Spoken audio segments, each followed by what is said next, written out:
Open shortest path first. It is a link state routing protocol. The reason why we call it as link state routing protocol is instead of advertising the best routes from the routing table, it advertises the status of the link on the router. So every router will do the link state advertisement, LSAs.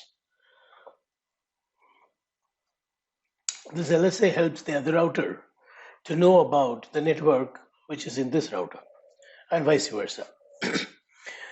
After a point of time, every router will know about all the networks that are connected to the different routers in that OSPF domain.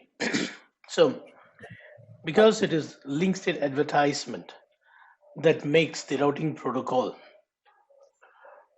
to learn the topology, we call this routing protocol as link state routing protocol. We call this dynamic routing protocol as link state routing protocol. Any other protocol except this OSPF and ISIS, all other protocol except OSPF and ISIS, they all will advertise only the route that is available in the routing table. They will advertise only the best routes. Only the link state routing protocols can advertise all possible routes. So this is another reason why, the first reason why OSPF is widely used is because it's a link state. Second reason is because it's a link state. The database is complete. The topology table is complete. There is nothing missing. As a result, this routing protocol can make a very fine-tuned path selection. And not only that, if one path goes down, it can immediately pick the second path from the database and put it into the routing table. So very fast in convergence. And also we saw OSPF has got multiple areas. Multiple areas helps scalability. OSPF has got no hop count limit. OSPF can can fit any size network. OSPF can run on any size autonomous system. It is all because the way that OSPF is structured, designed. OSPF always recommends us to have multiple areas and to connect all the areas to one common backbone area so that a non-backbone area advertisement can go to another non-backbone area through this backbone area. What I'm trying to say is there is no communication between a non-backbone area and a backbone area. Between two non-backbone areas. Let's say this is area 1 has got a area border router because this link is in area 0, this link is in area 1, we call it as area border router. Now the networks advertised from area 1 will go to area 2 only via the transit area called area 0. Always area 0, the number 0 is meant to be a backbone area, a transit area. And all other numbers or as per your convenience you can use. It is not necessary you need to use 1 and then 2. You can say 1, 10, 200, it's your wish. So you have a very big number so that you can have your own convenient number to identify area.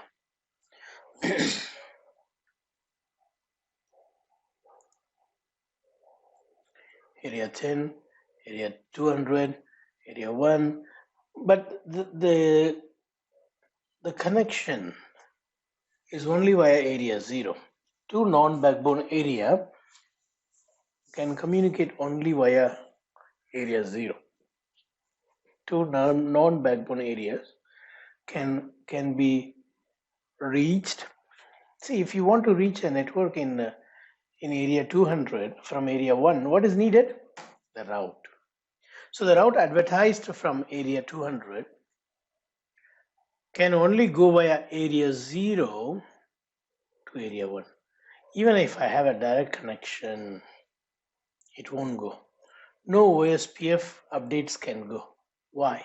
Because between this router alpha and beta, neighborship won't come up. Neighborship will not come up. Why? This end of the link belong to area 1. This end of the link belong to area 200. How can they form neighbor? Not possible. To form neighbor, both the end of the link need to be in same area. So when they don't form neighbor, there is no route distribution. Now, let's say you made this interface as area 1. They will form neighbor, true. The area 1 routes will come to beta, no doubt, true. But area 1 routes will not be given to area 200. Why? There is no area 0. There is no area 0 in this router. Only with the help of area 0, two non-backbone areas can redistribute the network, can distribute the networks. All right. And also we saw the administrative distance of OSPF is 90. Why do we need administrative distance? Sorry, not 90, 110. Why do we need administrative distance? When we have multiple routing protocol in all the routers, now all routing protocols are going to advertise the same prefixes. EIGRP will advertise, OSPF will advertise, RIP will advertise. If every protocol advertises the same network, whose update to be preferred? Whose update need to be honored? That depends on the administrative distance value. Lower the number, more preference is given. So in Cisco, they will say it's a trust level. Administrative distance is how much you trust. You trust EIGRP's update more than OSPF's update. Why I'm saying that? Because the administrative distance given in Cisco by default is 90 for EIGRP, whereas 110 for OSPF. Because it's Cisco's protocol EIGRP, Cisco has given 90, saying we trust our protocol. 90. We trust our protocol more than all other protocols, than any other protocols. Okay, that is administrative distance. And then OSPF has got multiple areas, which is not only grouping the network under small area. The advantage of grouping the networks in small area is to get a summarization point. So for all the networks of area 1, I'll do summarization right here. If you don't have multiple area, you will not have this common router between area 0 and area 1. The common router, which we called as ABR, area border router, is the summarization point.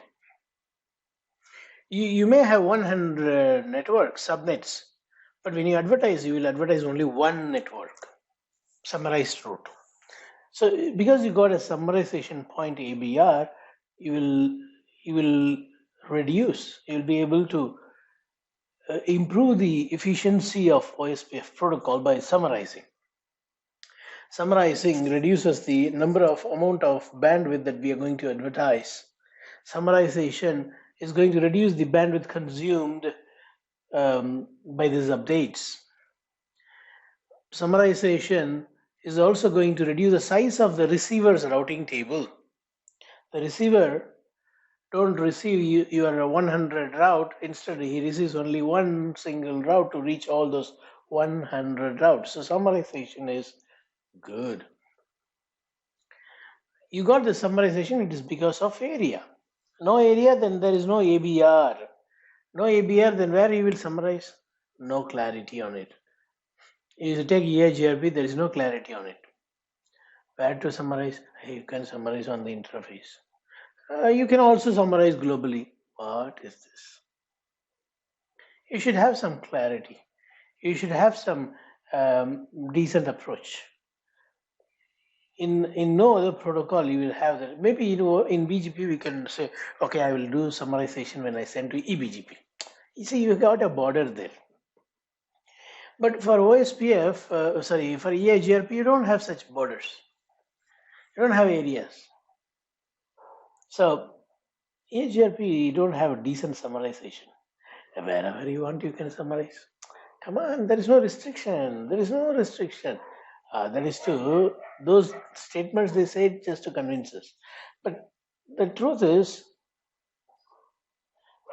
because the EIGRP is one big autonomous system, you cannot have too many networks because the autonomous system cannot hold it.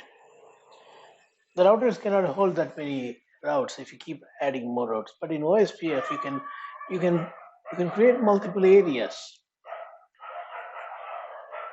and summarize. As a result, the OSPF autonomous system can be very big, of any size. Of any size. Now, what is the autonomous system in OSPF means? You know, EIGRP autonomous system. What is it? All the routers that have got the same autonomous system number forms one autonomous system. They all will share the routes between them. They all will share the routes between them. That is OSPF autonomous, that is EIGRP autonomous system. But in OSPF, you don't have a number to identify the autonomous system. Then how do you say OSPF autonomous system? This is one autonomous system. Why or how? Because you got one backbone area to which all the non-backbone areas are connected. This forms one autonomous system. Now, if you will have a connection here, and if you have another router here, another area, another area 1 or area 11 connecting to another area 0, this forms another autonomous system. One area surrounded one area 0 with multiple other areas, we call it as an autonomous system. Here in our topology, we just got only one autonomous system. Only one autonomous system. The blue one, the blue box represents the autonomous system. The small rectangle box represents the area. The small circle in the middle is the backbone area. So we got area 1000 in the left and 1500 in the right. Right. Next is, we were also focusing on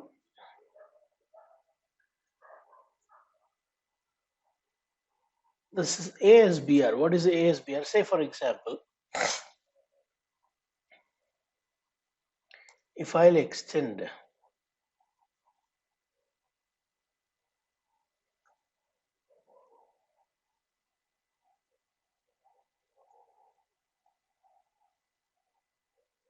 so this area 11 is up to this router. This router is also area 11 member. It is also area 200 member. So this router belongs to two different autonomous systems. One router belongs to two different autonomous systems.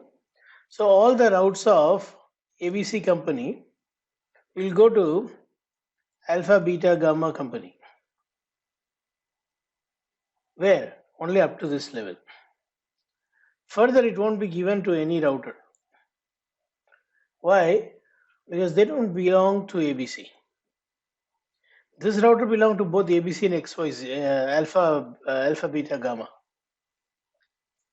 So if you want the ABC router, ABC company's routes to be available in every router, every area in alpha, beta, gamma, then we have to do redistribution. Yes, this is different OSPF, this is different OSPF. That redistribution point is called as autonomous system border router. See, you may redistribute from one OSPF to another OSPF. You may redistribute from EIGRP to OSPF or BGP to OSPF or static route to OSPF. If you are taking from some other source and giving to this OSPF, that router where you do that redistribution is what called as autonomous system border router, ASBR. Now, if I want to summarize this 1000 network, let's say 1000 networks are coming. When you redistribute, all the 1000 will now go to that OSPF from this OSPF. You don't need to do that. You can summarize and send. Where you will summarize, this is the place. The external routes are summarized on ASBR. What is external routes? The routes coming from other autonomous system. So there are two types of summarization you will be learning in OSPF. One, the summarization within the autonomous system but between the areas. We call it as ABR, area border route. The other one is the summarization between two autonomous systems. Both autonomous system can be OSPF driven, or one may be OSPF, another may be EIGRP. So whenever you take route from one autonomous system and give it to OSPF autonomous system, that router where you give, where you redistribute, is also a summarization point for the redistributed networks. So if you want to do summarization, you can do that. So about summarization, we will learn later. Now, we have learned the terminology ABR, ASBR, backbone area, non-backbone area. Also, I want to just add two more points and then we'll get into some new portion. What is that?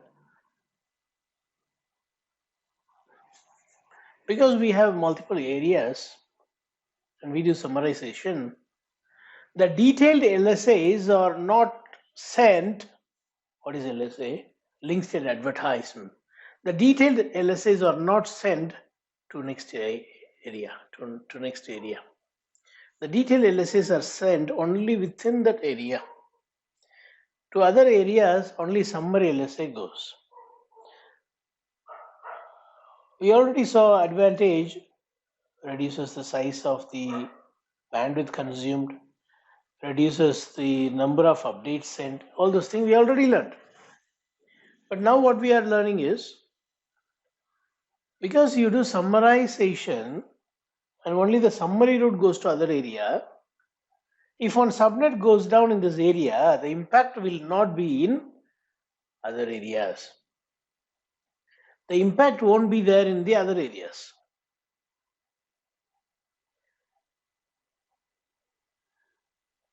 See, that is the divide and rule policy. When everyone is in one group, if one small problem comes, everyone will get angry and then finish the government. When they break the continent or country into small states and provinces, problem in one province will not impact the other province. Why do we care? It's not in our locality. Even people also support this type of thing. You know, we live in our own community. We are in gated community, you know. The gated community. I don't know what to say about these people.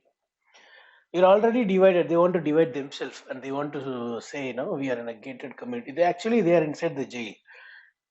They put themselves into a jail. So here, areas are in OSPF, it is okay. It helps to localize the impact. When any small subnet goes down, when a subnet goes down, the impact of a network going down or a subnet coming up will be only there within that area, because the update is going to be flooded to all the routers inside that area. It won't be sent to next area.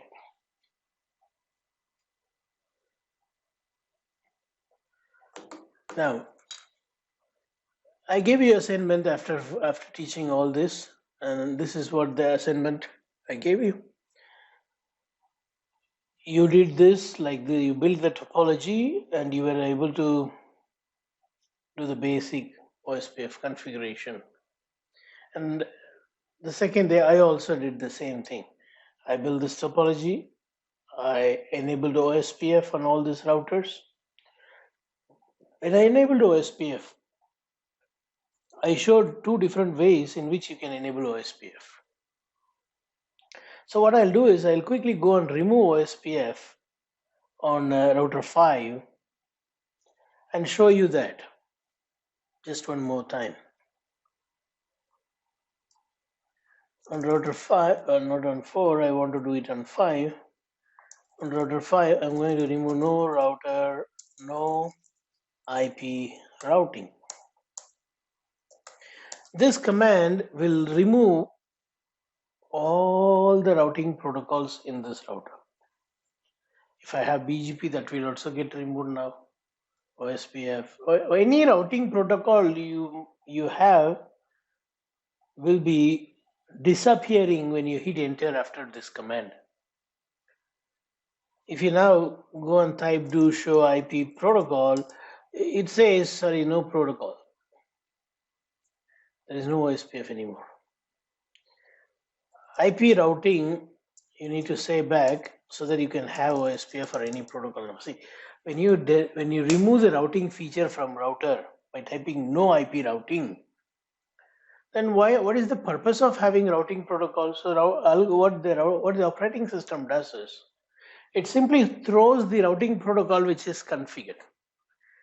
It is already thrown. Now I put IP routing back so that I can enable a routing protocol now.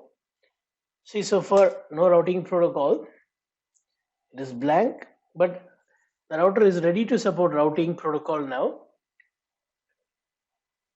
If you don't put this IP routing, see what happens. When you have IP routing, no IP routing, and say router OSPF 1, see, it says IP routing is not enabled. This is not a router. This is not a router.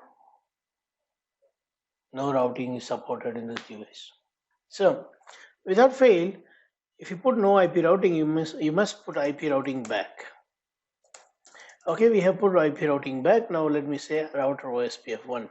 So this is the classical way of configuring OSPF. I'm going to put this interface F01.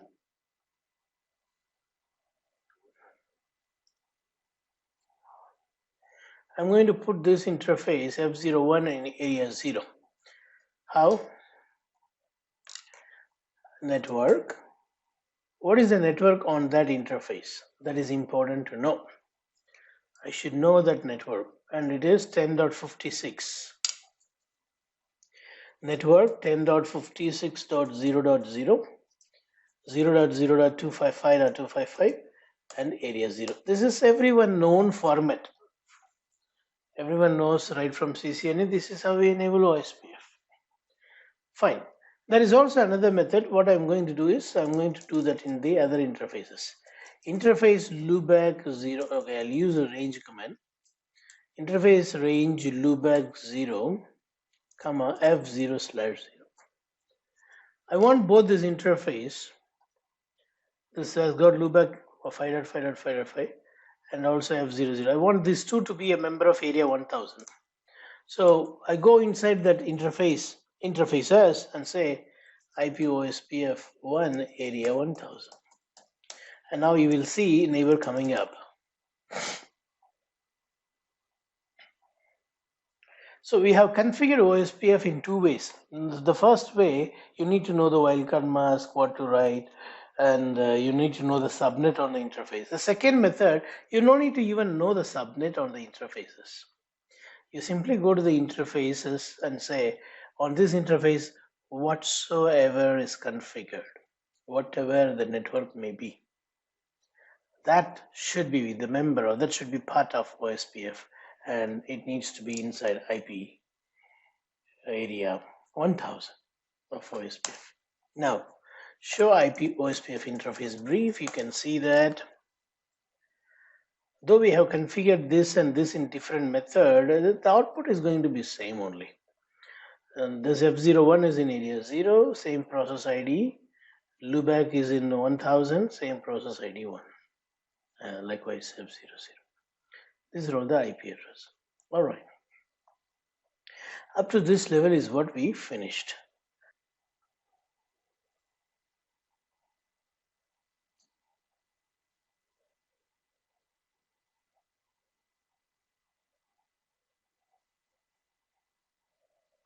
We were focusing on area ID. Area ID is per link, telling which area this particular link belongs to. You saw me doing now. I configured this F01 link as area 0,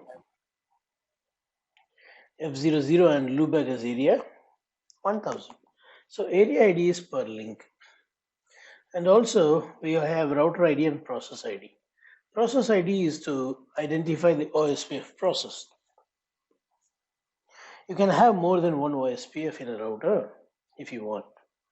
So to differentiate one OSPF from the other OSPF, we need the process ID. And every process ID will pick an address as the unique identification called router ID. So first we saw area ID and then we saw process ID. Now we are seeing router ID. This router ID can also be manually configured. When you configure a router ID, it needs to be in an IPv4 format. 8-bit dot 8-bit dot 8-bit dot 8-bit, 32-bit. And this IP address format that you type as a router ID is simply an ID only. It need not to be a reachable address. Router ID need not to be a reachable address. And router ID also need not to be there on any interface on any router in the topology. All these things we have seen. Anyone has got any question?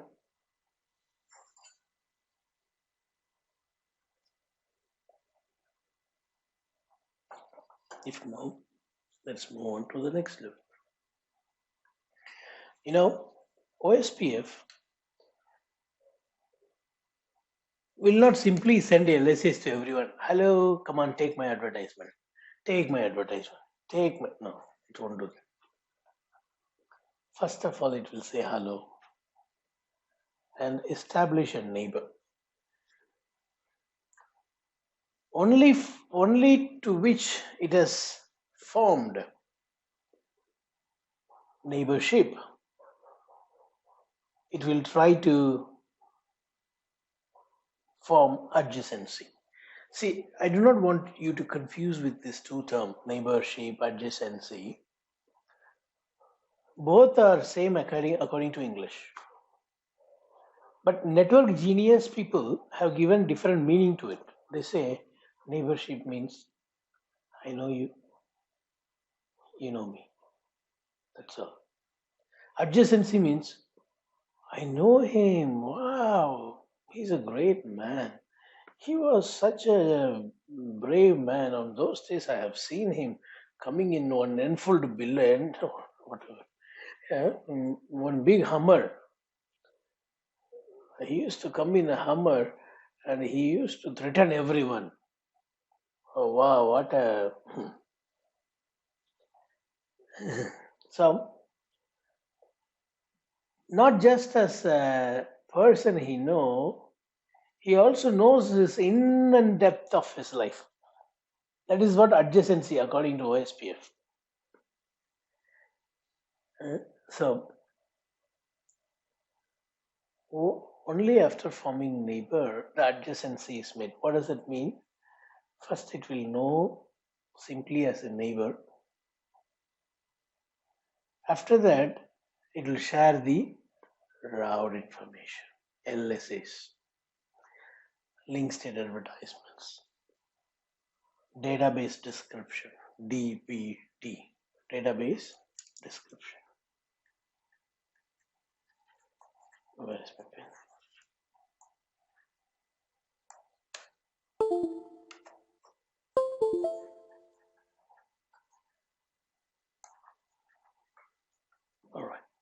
So advertisements are not simply given to everyone, only to those routers that are identified as a right person, as a neighbor. There are some criteria in choosing a neighbor.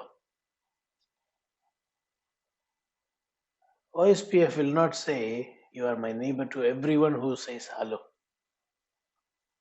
OSPF will see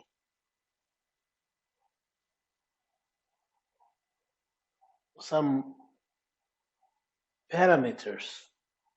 They need to match with this router spell. So if second router, if router 2 sends a hello packet, in that hello packet, few things are shared.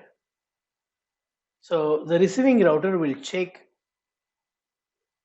whether the area ID that is coming in the hello matches. First thing, what should match?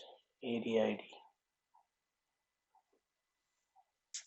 If area ID itself is not matching, then there is no point of talking to the neighbor anymore. It won't form neighbor. That's why I said earlier, in a link you have two endpoints, right? Both need to be in same area ID. In a link, no, you connect a link to two different router.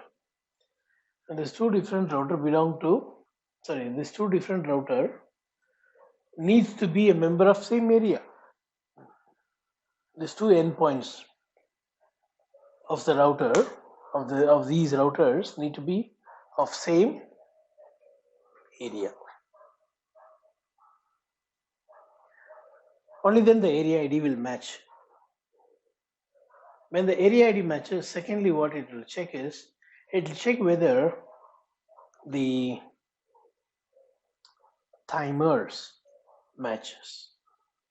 Hello timers must match. Every 10 seconds is what the hello packets are sent. That's the timer. And 4 times of hello is what the dead timer. This hello and dead timer must match between the routers to call themselves to consider as neighbor. Area ID must match. Timers must match. And subnets should match. If I put in this side /16 and in this side /24, they don't form neighbor. Though they belong to same area, timers are matching. Because the subnet is not matching, the prefix length is not matching, they cannot become neighbor.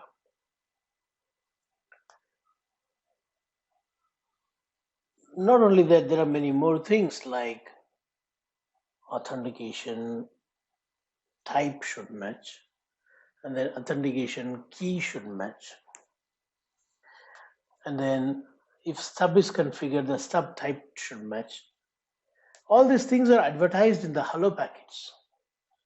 There are few things in the hello packet that should not match. What is that? A router ID. My router ID and my neighbor router ID cannot be same if I need to consider him as a neighbor. If he also has got the same router ID, I also have got the same router ID, then I cannot form neighbor with him.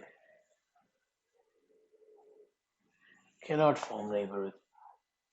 So router ID also sent in hello packet along with area ID, timers, subnets, neighbor list. Neighbor list is also sent.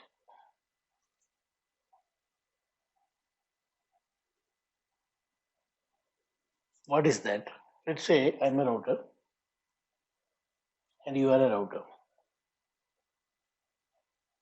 This is I and this is you. I have a friend called Abdul,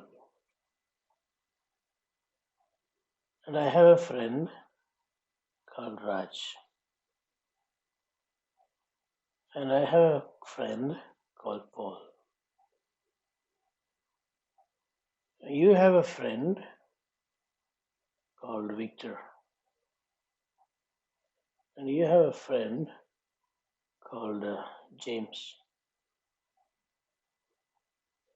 You have a friend called Anand.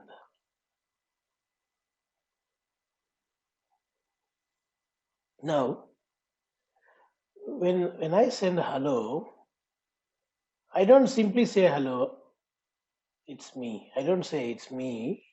I don't simply say it's me. I say, hey, it's me. I got a friend called Abdul Raj Paul. When you send hello, you'll say, hey, it's me. I have a friend called Anand, Victor, James. You see, this is what called as neighbor list. So when a router sends a hello packet, in the hello packet, it also even carries the neighbor list. Neighbor list. Okay. So if in case Paul and Anand are connected like this, then when I say hello to you, I'll say, hey, it's me. I got a friend called Abdul, Raj, Paul, Anand, James, Victor, and you. And you will say, what? You know me already? I can see myself in your neighbor statement. Wow, that's nice to hear. And you will say, I is also my neighbor. Right? So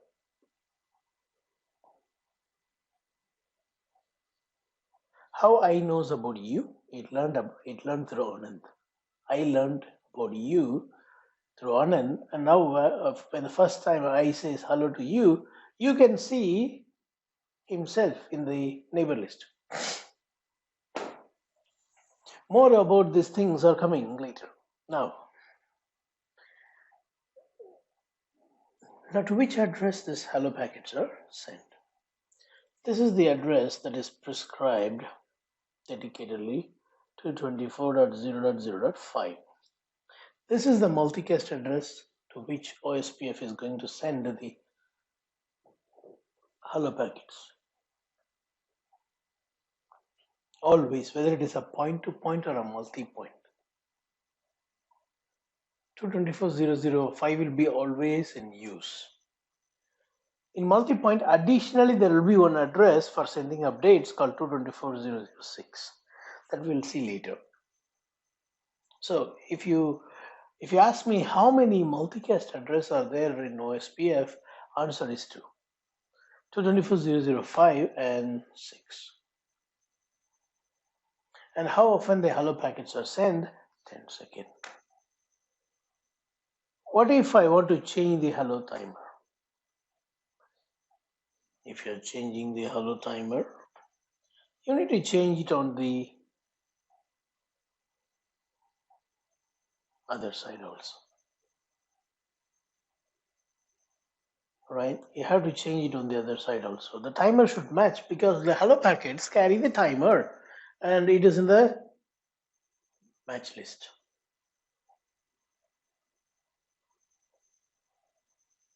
Okay. So the hello packets are the one which is an initiative measure taken by OSPF to discover neighbor. Hello helps to learn neighbor in the neighbor table, after which the adjacency will be happening between them, meaning knowing each other in depth, sharing all that they have is what called as adjacency. Once they know each other very well, we call it as full state adjacency. OSPF neighborship is full state. But when two routers just know themselves, know each other as neighbor only, they did not share anything, then it is only two-way relationship. That relationship, that neighborship is called as two-way state. Two-way state is I know you, you know me. I know your name, you know my name. That is two-way state. After forming two-way state, only the loading, exchange and all happens, which we are going to see in some time. That is what going to give you full adjacency, full state. In a point-to-point network, what does that point-to-point network means? When we have a serial wire connected in between, the Ospf can sense that this is not an Ethernet wire, it is a serial wire. Ospf can sense it, and Ospf will say, okay, because it's a serial wire, the Ospf type will be point to point. Because it is point to point, Ospf neighborship type,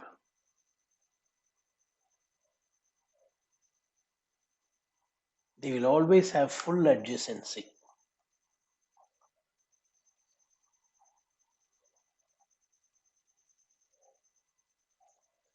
Full adjacency.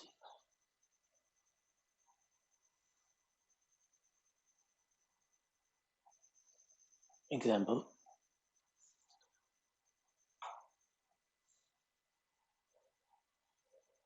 In a foreign school, in a class, if there is only two Indian, all the rest of the children are from local. Let's say a village in America, a village school in America. Only two Indians, Indian children in the class. They will be very thick friends, you know. Why? Because a lot of things matches between them.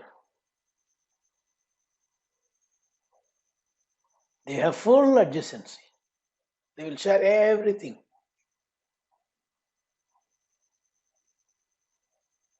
But when there are many students, then you cannot have that full adjacency between any of these people. Maybe one guy will be one of these four will try to dominate. Will say, hey, I will be the gang leader. And all these three will be reporting to the gang leader. Maybe there is one another guy here, assistant gang leader.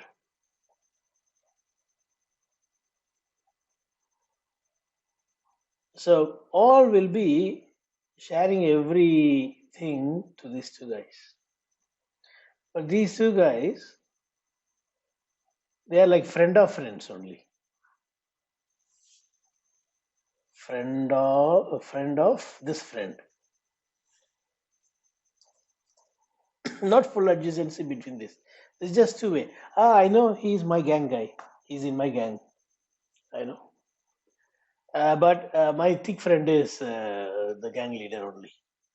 I'll only share with him. He only will always call this guy. I don't really directly talk to him. Something like that. So the full adjacency you cannot expect with all the routers. That's what I want to say. If it is multi-point, if it is Ethernet, you cannot expect the full adjacency with everyone. But in a point-to-point network, you will always have full adjacency. Even a mango pickle they will share.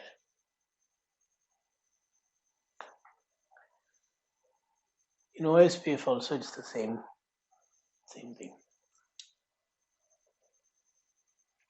So the link that you have also matters. If it is serial link, OSPF network type will be point-to-point. If it is Ethernet link, the OSPF network type will be broadcast. That's the network type by default. You no need to configure the network type. That's by default on all the links. If it is broadcast, they don't form neighbor with everyone. They will only form neighbor with one guy in that group.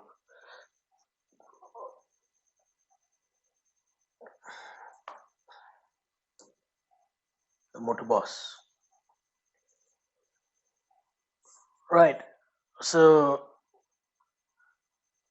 in this scenario here, in full adjacency, in point-to-point, there is no need for more than one multicast address. Whatever I know, I need to give him whatever he knows he will. So this one address is enough. Whereas in a multi-axis environment, you will need 224.0.0.5 in order to talk to the motor bus, the boss, the gang leader. We'll use 224.0.0.6 to speak to the gang leader. And gang leader to speak to the group member, the gang member, 224.0.0.5 will be used. More in detail technical thing I'll bring you in next class. I'm just giving you an introduction now. Why there is need for two multicast address? Because everyone don't want to talk to everyone. All they want only to talk to one gang leader, and the gang leader will only talk to the others. Will share the information to others. So they need two special addresses now. One to talk to the leader, and the other one leader to talk to everyone. In point-to-point, there is only one multicast address, 224.0.0.5. Now, what we are going to learn next in our classes, the coming day classes, the OSPF adjacency state, followed by authentication, and then I'll tell you what comes later. So this is where we are going to start, tomorrow's session. Anyone has got any question on what we have learned today? You may ask.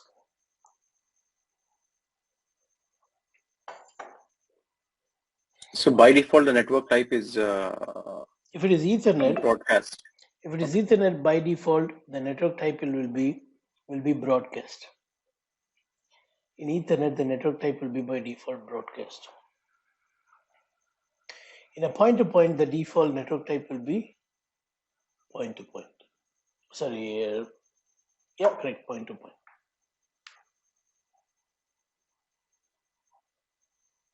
In a serial interface, the network type will be point-to-point. Point-to-point, right? Yeah, okay. So if it's not a serial cable, then it will be even though it is a point-to-point, it will be a broadcast like that. Come again? What did you say? Like say for example, there are two routers connected back to back, not through a serial cable. Okay, very good. Ethernet. Good question. Thank you. I got your question. So if you have two routers connected back to back via Ethernet, even though it appears to be a point-to-point for you, as per OSPF, it is multi-access environment.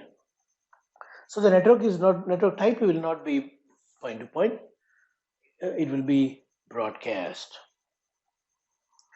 It will be broadcast even if you have just one link connecting two routers back to back. Physically, it may appear like a point-to-point, but as per OSPF, it thinks that you may be connected to some switch in the middle and many routers surrounding by the switch. So it will treat as a broadcast. Any other questions or views?